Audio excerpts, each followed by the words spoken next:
So body on, body off, moving things around. Set this body aside for now and go back to finishing up this chassis. I still need to do brake lines, e-brake, fuel, gas tank, drive line. So I'm going to start by putting the disc brakes on for the last time. I want to rig up all the lines as well as the emergency brake cable. The original emergency brake cable, the hand brake, I kept debating on whether or not to even bother. But I saw a video recently of a guy that has a six-figure car that everything on it was absolutely top-notch. One of the last things he didn't do, because there's always something that you don't do, even on a very high-end expensive car. Something that's always left out, I didn't get a chance to do it. Well, he didn't do an e-brake. And here's a link to that video, and you can see for yourself how catastrophic that is to leave out something like an emergency brake. So I'm going to learn from his disastrous experience, and I'm going to rig up the original handbrake. The brake cables for the back end of this is different, but I was able to get some custom cables and housings and connectors and everything, where I'm pretty sure I can use the original handbrake. So these pieces, you want the line pressure going in at the bottom, and you need your bleeder valve at the top so you can get that air out. Torque specs on these. Don't break one off, don't strip it out. These lines came on the rear end that I bought. They were on the Mustang. These lines were originally designed to come together in the center of the pumpkin with the T-valve and then a single line like the original Mustang had. For me to do that with my exhaust and my triangulated links, it didn't work. So I ran this to the frame where the e-brake bracket is, and I purchased these little attachments.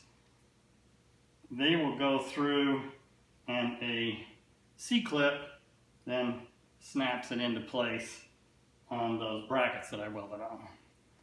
Then from there, I will run my brake lines.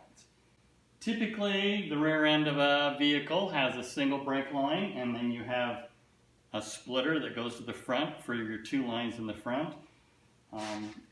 That's the way this was from the factory. It had a single line pump, master cylinder. So it pushed pressure to a three-way block, to the front, one to the back. Very dangerous. You have any problems with that master cylinder, you lose your brakes. Happened to me twice. I know. So ever since then, I always switch everything over to modern brake system. I will have a master cylinder with two lines. I will have a proportioning valve that has three lines, one that goes to the back, two that go to the front, and the proportioning valve is proportioned correctly for four-wheel disc brakes. So if you're doing something like this, it's very critical. Do your homework, know what you're getting into. There's a lot involved with specs and lines and what size of line, whether you go with stainless steel or you go with regular steel. Never use aluminum lines for brakes. You can blow them out. This is from inline tubing. It is a 3/16 brake coil, zinc coated. I am going to take this apart and assemble the e-brake cable. So I'm hoping I can just get the spring out of the way, put it all back together, get the spring back in. So what I did, I put this cable in my vise, and I was able to pull this casing all the way till this was ready to go into that slot. And then I luckily noticed this spring is fully compressed all the way to the point where it cannot possibly go any further.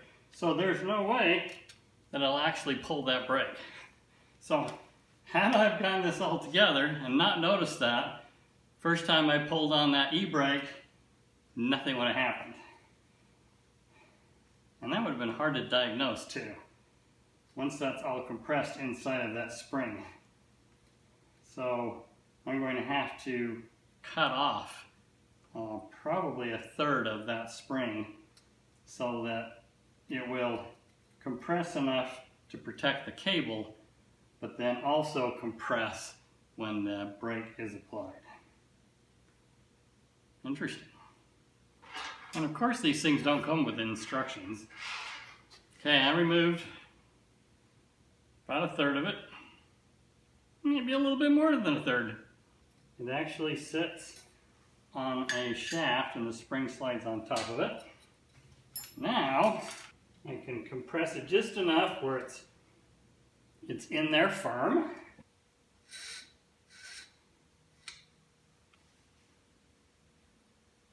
Perfect. Now I also know that if I have to cut this housing, which I'm sure I do, I will be able to just slide this out of the way, cut it off, and slide it back in, trim it to length. So right here is that bracket that the little clamp goes to. So that will mount right in this area. And then you can see I have these two hoses now. If I just let them run wild the way they are, it's going to rub on the tire. And if I get them too far over, up above here, there is a bump stop here. And if that hits the bump stop, that'll damage it too. So these are going to have to be ran in a way where there's plenty of movement. So probably about there. And there's plenty of flex. This is then fixed right here. And then I will have to make a bracket that will hold these midway to keep them out of everything that is moving around in here. Now that I have these two lines hooked up, I've got the hydraulic line to the brake, and then I've got the cable for the e-brake.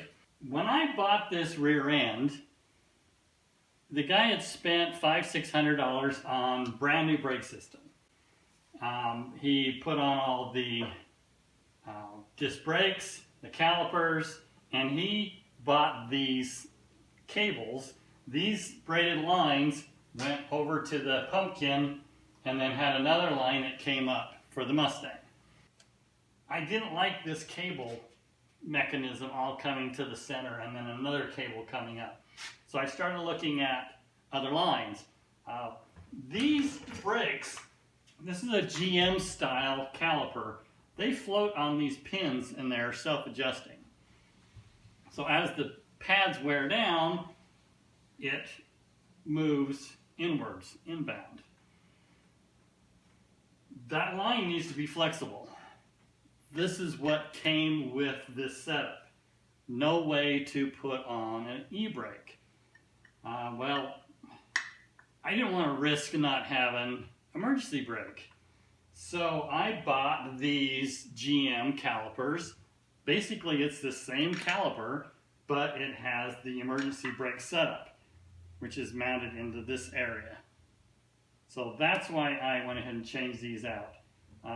These were, I think they're about 50 bucks a piece, versus these being fronts or non-e-brake, these were around 35 bucks.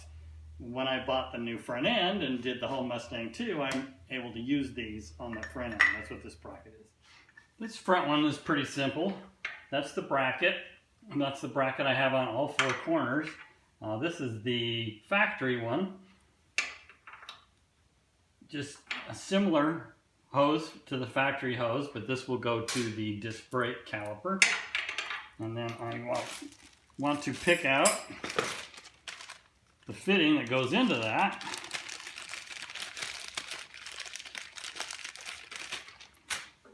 And double check it, make sure it bottoms out. This is for a 3/16 line. Definitely want to double check that. So simple bend, There's an opening in the fender well right here that was from the original factory line, so I'll just come up and over, and there's a gap below this bracket for the motor mount that I'll go through there, and it will follow these other lines, and then it will come up here to go to the master cylinder and the proportioning valve. So we'll start with the crimping tool to make that little flare.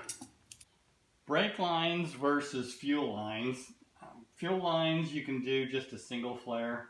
Brake lines should be a double flare. This tool that I have does demonstrate how to do a double flare. It's pretty interesting how it works. You find the tool that fits inside.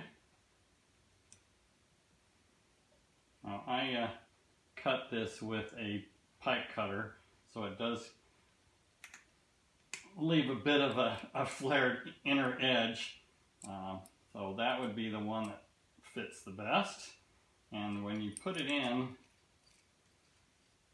the tool,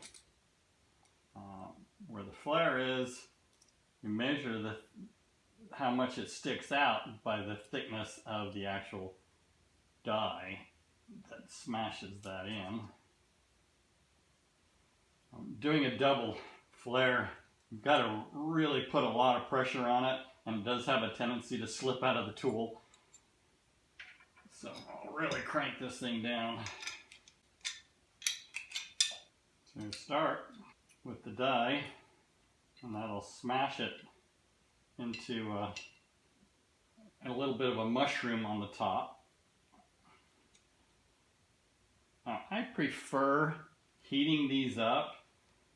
Just take a torch and heat it up a little bit. They have a tendency to crack when they're really cold. We'll try this while it's cold and see if I can bend one without cracking.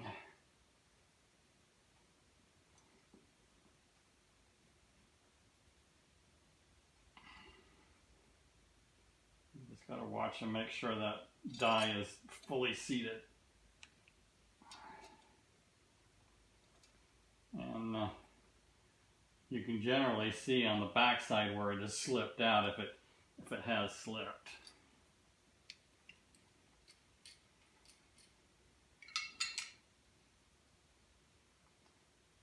Looks correct. Should see a mushroom effect. Now, set that die aside and crimp it again. And see if that will flare without cracking. Now, this is where it'd be really difficult to do, if not impossible, with stainless line. It's pretty hard to do a double flare with regular metal steel.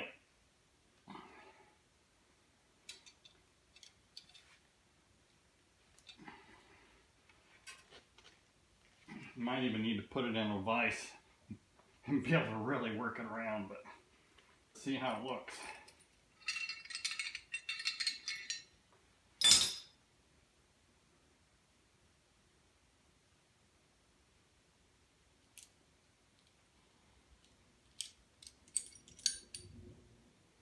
Looks really good.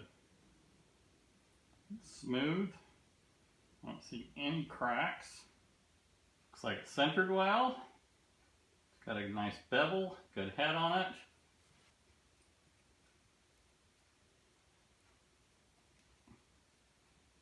Feels good.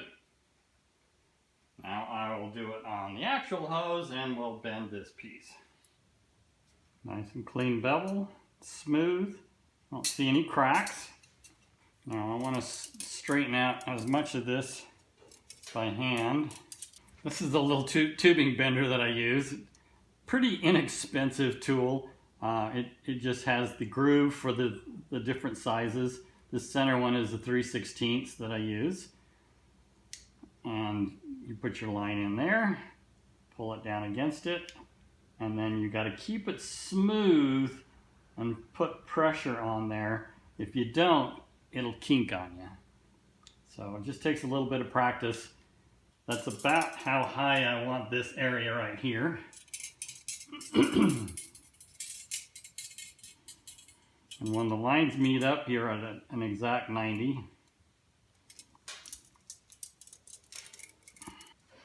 I'm going to eyeball that. Now I want to bring it back around 90 degrees again.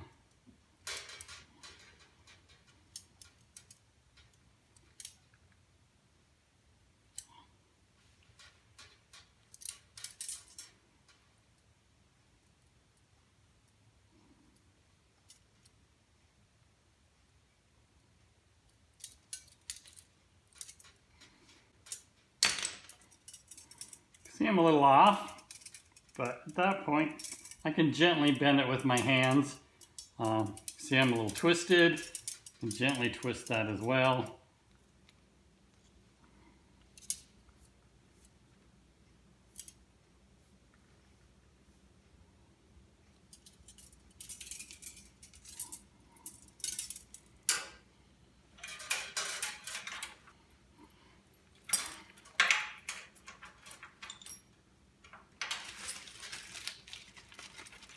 And then these clips,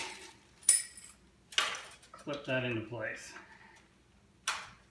And it takes a pretty good hammer to tap that into place, but I don't want to lock that in just yet because they're a little hard to get back off. So once you get that locked in, you can position this in the direction that it needs to be for the calipers.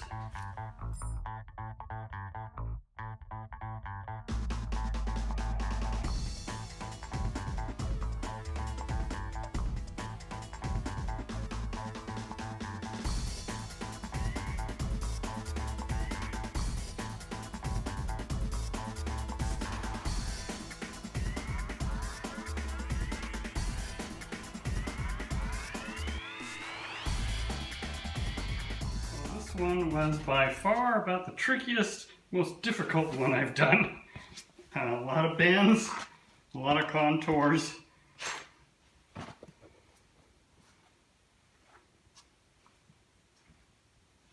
This part was the worst, trying to snake around all of these little details, get underneath the engine.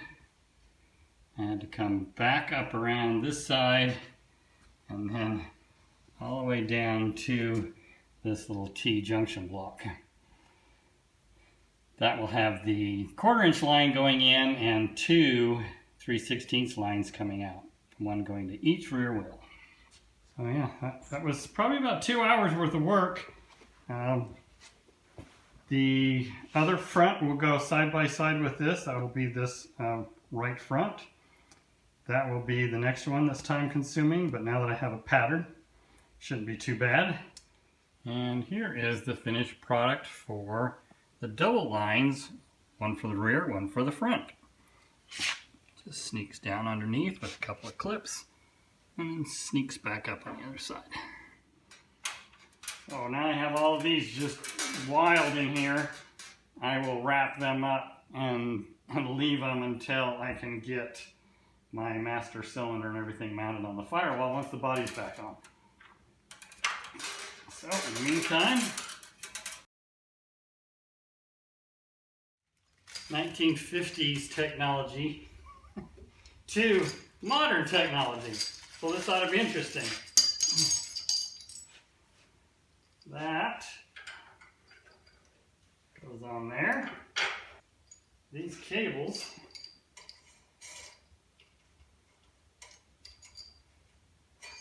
go through there.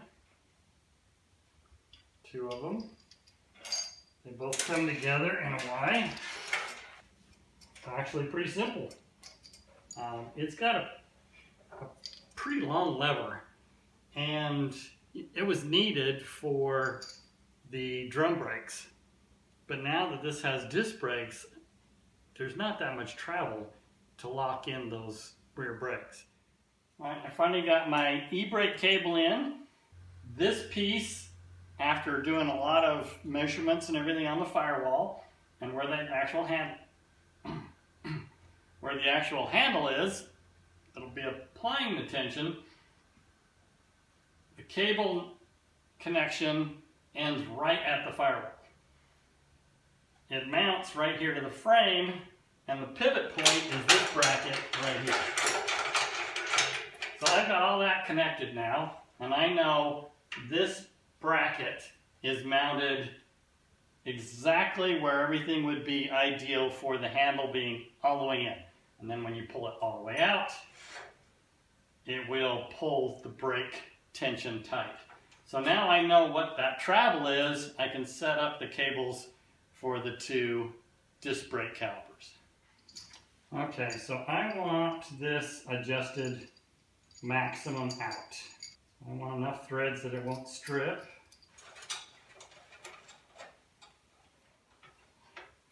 I want to make sure that it stays dead center. At this point, I don't want to really torque them down tight. I just want to make sure they stay put until I get the body on and I get the handbrake, everything all installed, and then I can make final adjustments.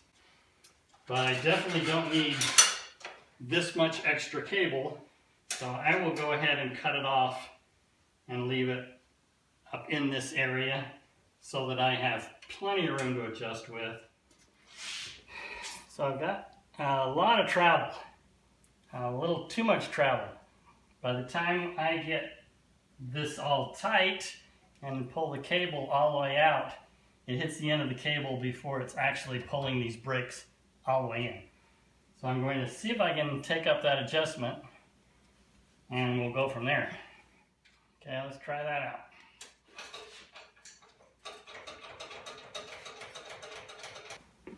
It appears now that that one is bottomed out and that one is not. Not only is this one bottomed out now, but that cable is loose. So this is back as far as it'll go, and the cable is extended a perfect length. So I have that end of the cable adjusted correctly now. I just need to adjust this side to side and get a balance for both brakes. So I'm going to let this cable slip just a little bit.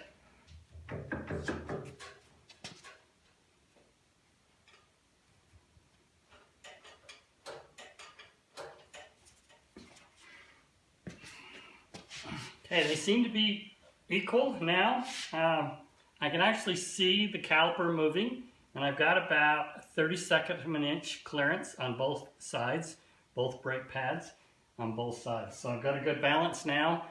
I just need to pull on the cable and make sure I can pull it the distance to lock these up. Well, it looks good. It's hard to tell exactly if I need to adjust it much more until I actually get the body on and get the brake lever handle in place. But it looks good enough that I can go ahead and cut these off. I'll leave them 3-4 inches long on each side. That should give me plenty of take-up adjustment if I need to play with it a little bit. If anything, they got to go that way more, not that way, so should be good. Thanks for watching. Appreciate you tuning in. Give me a like, leave me a comment. Love to hear from you. Thanks again. Goodbye for now.